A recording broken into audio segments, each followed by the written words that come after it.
ಯಜ್ಞ ಅಂದ್ರೆ ಯಾವುದೇ ಕೆಳಮಟ್ಟದನ್ನು ಎತ್ತಿ ಉನ್ನತ ಮಟ್ಟಕ್ಕೆ ಇಡುವುದು. ನಿನ್ನ ಬಳಿ ಸಮಯವಿದೆ. ಆ ಸಮಯವನ್ನು ಎರಡು ಬೇರೆ ಬೇರೆ ಕೆಲಸಕ್ಕೆ ಬಳಸಬಹುದು. ಕೆಳಮಟ್ಟದ ಕೆಲಸದಿಂದ ಸಮಯ ಕಡಿದು, ಅಂದ್ರೆ ದಿನಕ್ಕೆ 1 ಗಂಟೆ ಕೊಡ್ತಿದ್ರೆ ಅದನ್ನು ಅರ್ಧ ಗಂಟೆಗೆ ಕಮ್ಮಿ ಮಾಡಿ. ಮುಖ್ಯವಾದ ಕೆಲಸಕ್ಕೆ 1 ಗಂಟೆ ಕೊಡ್ತಿದ್ದೆ, ಅದನ್ನು 1.5 ಗಂಟೆ ಮಾಡಿದ್ರೆ ಅದೇ ಯಜ್ಞ.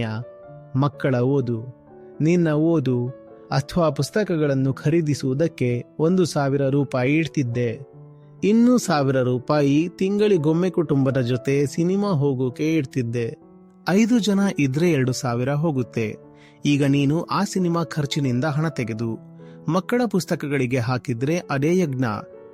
ಯಜ್ಞ ಅಂದ್ರೆ ಕೇವಲ ಮಂತ್ರ ಉಚ್ಚಾರಣೆ ಮಾಡೋದು, ಹವನ ಕುಂಡದಲ್ಲಿ ಬೆಂಕಿ ಹಚ್ಚೋದಲ್ಲ. ಸಮಯ, ಚಿತ್ತ, ಚಿಂತನೆ, ಹಣ, ಶ್ರಮ ಇವೆಲ್ಲವನ್ನು ಕಡಿಮೆ ಮಟ್ಟದಿಂದ ಎತ್ತಿ ಉತ್ತಮವಾದ ಕಡೆ ಬಳಸೋದೇ ಯಜ್ಞ.